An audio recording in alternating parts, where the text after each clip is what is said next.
मेरा नाम शशि सिंह है और ये मेरा चैनल मेरे ही नाम से है।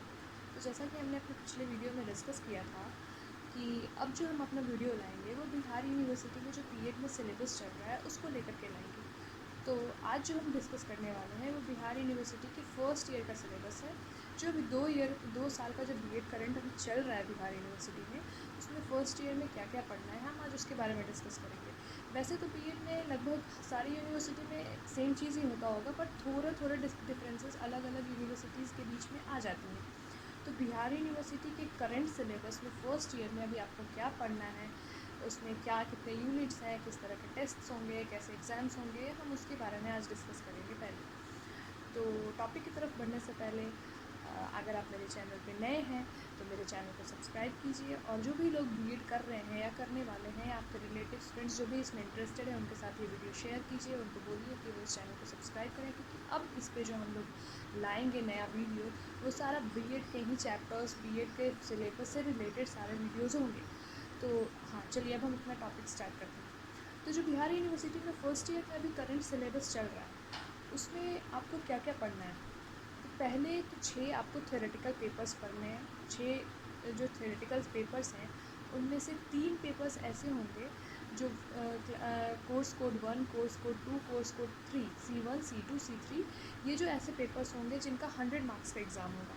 तो जो 100 मार्क्स का एग्ज़ाम होगा उसमें 80 मार्क्स के एग्ज़ाम आपकी यूनिवर्सिटी लेगी, और 20 मार्क्स के एग्ज़ाम जो होंगे वो आपके कॉलेज की तरफ से होंगे। कॉलेज में जो आपका इंटरनल एग्ज़ाम होता है वो आपके 20 मार्क्स के एग्ज़ाम्स होंगे। उसके बाद जो C4, C5, C6 बचता है वो 50-50 मार्क्स के पेपर्स होंगे। उसमें 40 मार्क्स का जो एग्ज़ाम होगा वो आपकी यूनिवर्सिटी लेगी, और 10 मार्क्स के इंटरनल एग्ज़ाम्स आपके अपने कॉलेज में होंगे। तो उसके बाद आपको क्या है, C7 एक पेपर है जिसमें आपको पेडागॉजी पढ़ना है। जैसे कि जो आप अपना मेथड पेपर सेलेक्ट करते हैं, जो आपने इंटर में जो सब्जेक्ट पढ़ा है या ग्रेजुएशन जिस सब्जेक्ट से किया है, उस बेसिस पे आप अपना मेथड पेपर सेलेक्ट करते हैं कि आप आगे फिजिक्स के टीचर बनेंगे, बायो के टीचर बनेंगे, जियोग्राफी के टीचर बनेंगे, पॉल साइंस के टीचर बनेंगे, या जिस भी चीज़ के टीचर बनेंगे। तो वो आपको अपना एक मेथड पेपर सेलेक्ट करना होता है जिसको आपको पढ़ना होता है। मतलब उसमें आपके उसके स्कोप्स, उसके नेचर, उसमें और क्या क्या चीज़ें हैं उसके बारे में पढ़नी होती है। तो ये 50 मार्क्स का एक आपका एग्ज़ाम एक आपके मेथड पेपर का होता है। ये C7 है। इन सारे पेपर्स के अलावा 3 अलग ऐसे पेपर्स हैं जो 50-50 मार्क्स के होते हैं। एक EPC1, EPC2, EPC3 है। अब EPC क्या है, इन्हेंसिंग प्रोफेशनल कैपेसिटी या कैपेबिलिटी, इन्हेंसिंग प्रोफेशनल कैपेबिलिटी। वो EPC1 में आपको पढ़ना है, और EPC2 में पढ़ना है, EPC3 में पढ़ना है। इसमें आपको 3 प्रैक्टिकल एग्ज़ाम्स होंगे इसके 50-50 मार्क्स के, जिसका आपका प्रैक्टिकल कॉपी प्रिपेयर करना होगा। और उसके बाद ये, हाँ, एक कह सकते हैं कि एक तरह का प्रैक्टिकल एग्ज़ाम है। इसका आपको कॉपी प्रिपेयर करना होता है। एक्सटर्नल्स आपके कॉलेज में आते हैं, वो आपसे कुछ क्वेश्चन करते हैं, आपके कॉपी में से देख के या फिर आपके प्रैक्टिकल कॉपी से आपने जो प्रिपेयर किया है उस हिसाब से आपसे क्वेश्चन करते हैं, आपको उसका आंसर देना पड़ता है, और उस बेसिस पे वो आपको जज करते हैं, आपको मार्क्स देते हैं। तो ये तो हो गई बात की बात। पहले हम अपने थ्योरेटिकल पेपर्स की तरफ चलते हैं कि उसमें आपको क्या क्या पढ़ना है। जो C1 पेपर है, जो 100 मार्क्स का पेपर है, उसमें आपको पढ़ना है चाइल्डहुड एंड ग्रोइंग अप, बाल्यावस्था एवं उसका विकास। अब बाल्यावस्था एवं उसका विकास, इसमें जो है सो 5 टॉपिक्स, 5 यूनिट्स आपके होंगे। 5 यूनिट्स में अलग अलग टॉपिक्स होंगे। पहला यूनिट है आपका बाल्यावस्था से रिलेटेड, बाल्यावस्था उसकी समझ है। मतलब बाल्यावस्था किस तरह का होता है, उसमें कितने सारे फेजेस होते हैं, कितने से कितने ईयर्स के बीच का एज होता है वो बाल्यावस्था होता है। उसमें बच्चों का जो रिएक्शन होता है, जो प्रतिक्रिया होती है लोगों को लेकर के, वो कैसी होती है, उनका ग्रोथ किस तरह से होता है। और अलग अलग थिंकर्स ने, अलग अलग फ़िलासफ़र्स ने जो अपने हिसाब से उसका एक डेफिनेशन दिया है वो आपको पढ़ना है। मतलब उस बारे में आपको बाल्यावस्था के बारे में पढ़ना है। सेकंड यूनिट जो है वो किशोरावस्था से रिलेटेड है। जब आप बाल्यावस्था से किशोरावस्था की तरफ जाते हैं तो किशोरावस्था में बॉडी में बहुत सारे तरह के चेंजेस आते हैं, चाहे वो फिज़िकल हो, हार्मोनल हो, इस तरह के ये सारी चीज़ों के बारे में पढ़ना है। फिर किशोरावस्था में क्या क्या प्रॉब्लम्स आती हैं बच्चों के बीच में, उसका क्या क्या उपाय हो सकता है, क्या क्या समाधान हो सकता है, किशोरावस्था कितने से कितने बीच के एज में किशोरावस्था होती है। ऐसा अलग अलग थिंकर्स में थोड़ा थोड़ा उन लोगों का अलग अलग मतभेद चलता है। कुछ लोगों का कहना है कि ये टीन एज है, कुछ लोगों का उससे 1-2 साल ज़्यादा है। वो जैसे हम लोग टॉपिक में बढ़ेंगे तो हम पढ़ेंगे। तो ये किशोरावस्था में पढ़ना है। उसके बाद जो बाकी 3 यूनिट्स बचते हैं वो समाजीकरण से रिलेटेड है। अब जब बच्चा समाज में आया है, बच्चा जब दुनिया में आया है तो उसका समाजीकरण उसके घर से ही शुरू होता है। तो वो समाजीकरण कैसे कैसे होता है, किस तरह के समाज में किस तरह के तत्व हैं जो उसको इफ़ेक्ट करते हैं, किस तरह की अच्छी बातें वो सीखता है, कैसी बातों को उसे नहीं सीखना चाहिए, या कैसे कैसे उसका समाजीकरण होता है, कैसे समाज में बच्चे को रहना चाहिए, बच्चा अपना समाज में किस तरह का अपना पहचान बनाता है। इन सारे बातों को हमको अपने आगे के 3 जो यूनिट्स हैं उसमें पढ़ना है। उसके बाद जो C2 है वो आपका है कंटेम्प्ररी इंडिया एंड एजुकेशन, समकालीन भारत और शिक्षा।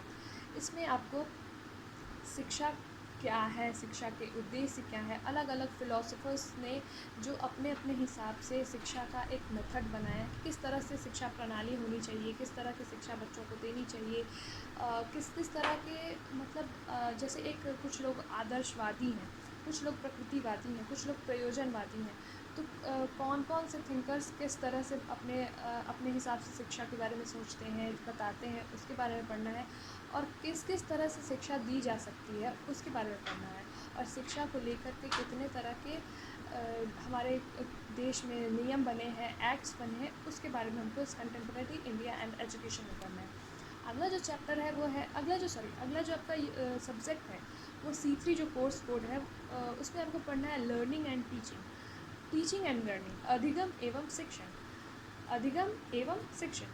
अधिगम में आपको पढ़ना है कि आपको किस तरह से बच्चों को पढ़ाना चाहिए, आपके शिक्षण क्या है, इसके उद्देश्य क्या है, कितनी तरह की प्रकृति है इसकी, किस तरह से आपको देना चाहिए शिक्षा किसी को, और किस तरह से आपको बच्चों के बीच में अपना प्रबंधन करना चाहिए, शिक्षक और बच्चों के एक शिक्षण संस्थान जो है उसके बीच में प्रबंधन कैसी होनी चाहिए, कितने तरह से शिक्षा को दी जा सकती है, उसके अलग अलग मेथड्स हैं, टेक्निक्स हैं, इनके बारे में आपको लर्निंग एंड टीचिंग में पढ़ना है। C4 जो सब्जेक्ट है वो 50 मार्क्स का है। 50 मार्क्स में आपको जो 40 मार्क्स का एग्ज़ाम है यूनिवर्सिटी लेगी, 10 मार्क्स का इंटरनल आपके कॉलेज में होंगे। वो जो सब्जेक्ट है वो है लैंग्वेज अक्रॉस द करिकुलम, पाठ्यक्रम में भाषा। अब पाठ्यक्रम में भाषा मतलब जब कोई बच्चा किसी चीज़ को पढ़ रहा है तो या तो हिंदी में पढ़ रहा है, इंग्लिश में पढ़ रहा है, या फिर जो जहाँ का है, जिस स्टेट का है, जिस कंट्री का है, उस हिसाब से वो अपने भाषा में अपनी चीज़ों को पढ़ रहा है। तो अब हमें इसमें पाठ्यक्रम में कैसी भाषा होनी चाहिए जो कि बच्चों को उस पाठ्यक्रम को समझने में, उस चीज़ों को समझने में मदद करे, किस तरह की भाषा का यूज़ होना चाहिए। भाषा को लेकर के जो हमारे देश में अलग अलग एक्ट्स हैं, नियम हैं, इन सब चीज़ों के बारे में पढ़ना है। और आपको अपने क्लास में, अपनी कक्षा में किस तरह की भाषा उपयोग करनी चाहिए, इस सब बारे में भी हम लोग इसमें देखेंगे। लैंग्वेज अक्रॉस द करिकुलम, इसमें मेन आपको पाठ्यक्रम में जो भाषा है उसका क्या योगदान है, कैसी भाषा होनी चाहिए, इन सब के बारे में पढ़ना है। अगला जो चैप्टर है, अगला जो यूनिट है, अ, अगला जो कोर्स है वो है अंडरस्टैंडिंग डिसिप्लिन्स एंड सब्जेक्ट, अनुशासन एवं विषयानुशासन की समझ। विषय और अनुशासन।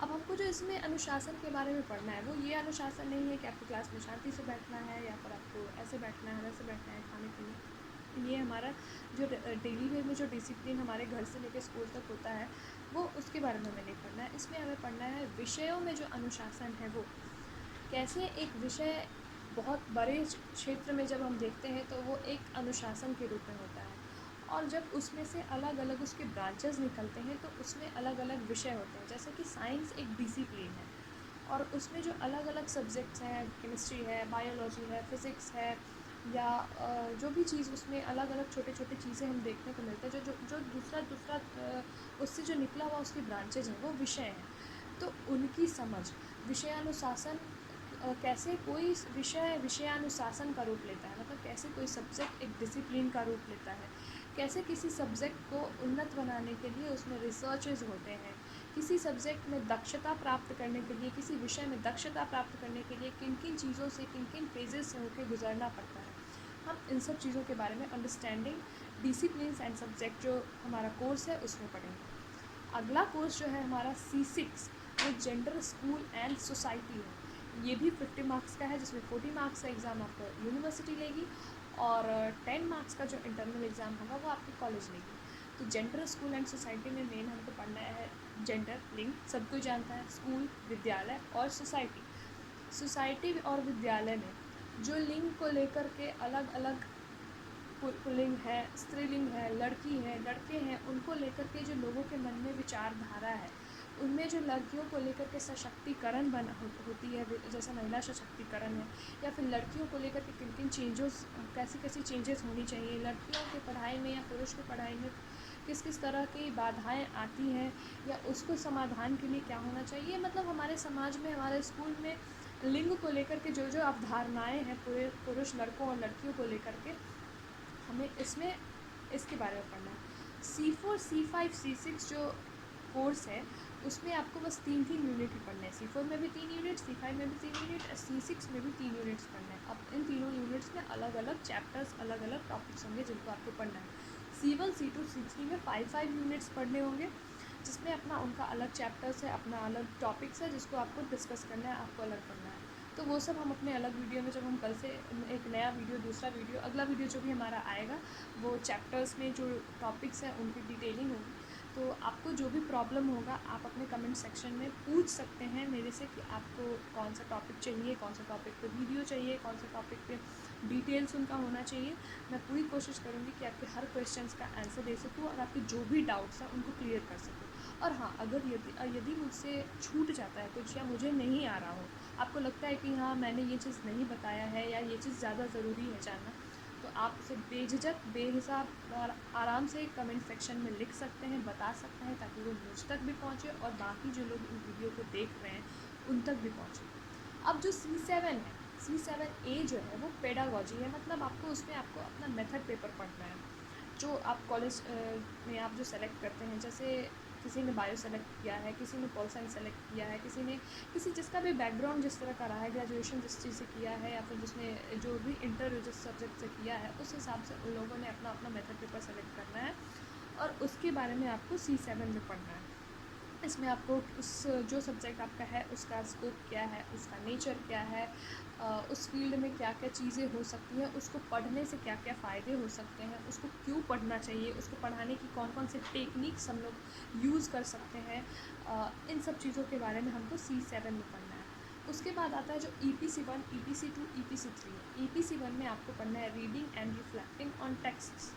EPC2 में है drama and art in education. EPC3 आपका है ICT, critical understanding of ICT, information and communication technology. तो कुछ इस तरह से आपको EPC1, EPC2, EPC3 पढ़ना है। तो ये नॉर्मल है, ये प्रैक्टिकल आपको करना है। ज़्यादा जो ज़रूरी है वो C1, C2, C3, C4, C5, C6 है, तो हम लोग इस पर ज़्यादा फोकस करेंगे। तो हमारा अगला वीडियो इसी चीज़ को लेकर के होगा। अगर आप ये वीडियो देख रहे हैं और आप बीएड कर रहे हैं, या करना चाहते हैं, या उसमें इंटरेस्टेड हैं, या फिर आपके अगल बगल में कोई ये कर रहा है और जिसको एकदम शुरू से स्टार्ट करना है, एकदम स्टार्टिंग से पढ़ना है कि C1 क्या है, C2 क्या है, C3 क्या है, C4 क्या है, या फिर किसी भी तरह का कोई भी डाउट है, कोई भी क्वेश्चन है, तो आप पूछ सकते हैं, या फिर आप उन लोगों को सजेस्ट कर सकते हैं कि वो हमारे चैनल पे आएँ, इस चैनल को सब्सक्राइब करें, वीडियोस देखें, लाइक करें और लोगों के साथ शेयर करें। और अभी इस लॉकडाउन में आप लोग सब लोग अपने घर पे रहें, स्टे सेफ, स्टे होम और स्टे सेफ। और थैंक यू, नमस्कार। मिलते हैं हम लोग अपने अगले वीडियो में। तब तक हमारे चैनल को आइए, सब्सक्राइब कीजिए, लाइक कीजिए, शेयर कीजिए और thank you. Have a good day.